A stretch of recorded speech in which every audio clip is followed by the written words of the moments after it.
আচ্ছা ভাই, আসসালামু আলাইকুম। আমরা একটু জানার জন্য চাচ্ছি, এটা ব্যস্ততম চকরিয়া পৌর শহর, বাণিজ্যিক শহর। এখানে একটা বক্স রোড রয়েছে, এখানে পাশে যে দুটি সড়ক রয়েছে ছোট ছোট, এগুলি খনন করা হচ্ছে। আসলে এটা কি সড়ক বিভাগ করতেছে? জি, সড়ক বিভাগ। এদের প্ল্যানটা কীভাবে বলেছে? এদের প্ল্যান হচ্ছে, আমাদের প্ল্যান হচ্ছে রাস্তাকে 5 ফিট বাড়ানো। 5 ফিট বাড়ানোর জন্য ওইদিকে 5 ফিট, ওইদিকে 5 ফিট বানানো হবে। জি জি। আচ্ছা, তো এখানে আপনাদের ঠিকাদারি প্রতিষ্ঠান? জি জি জি। ঠিকাদারি প্রতিষ্ঠানের নামটা যদি বলতেন। মেসাজ এজেড আছে। দেখি চট্টগ্রামে? জি, চট্টগ্রামে। আচ্ছা, তারপরে কাজ শুরু করেছেন কখন? আমরা কাজ শুরু করছি গতকালটাই শুরু করছিলাম, মানে ওইদিকে মুখ থেকে। এখানে সড়ক বিভাগের কোনো লোকজন আছে? না, উনি নাই, এখন নাই, ওনারা আসবে, এখন তো সকালে আসবে আর কি।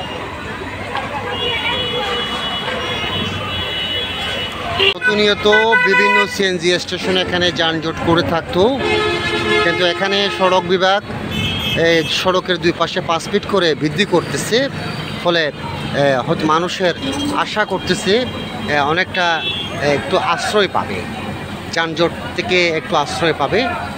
তারা গতকাল থেকে কাজ শুরু করেছেন। সড়ক বিভাগ চকরিয়ার এসও সাইফুল ইসলাম থেকে জানতে চাইলে তিনি বলেছেন, বক্স যে রোড রয়েছে, বক্স রোড থেকে 5 ফিট করে দুই পাশে বৃদ্ধি করা হচ্ছে। এটি যানজট নিরসনের উদ্দেশ্যে এই কার্যক্রম। এমনকি সড়ক বৃদ্ধির জন্য প্রয়োজনে সড়ক বিভাগের দখলীয় দোকান ভাঙতে হলেও প্রয়োজন ব্যবস্থা নেবেন এবং আগামীতে পরিকল্পনা রয়েছে এটি ফুল লাইন করার জন্য।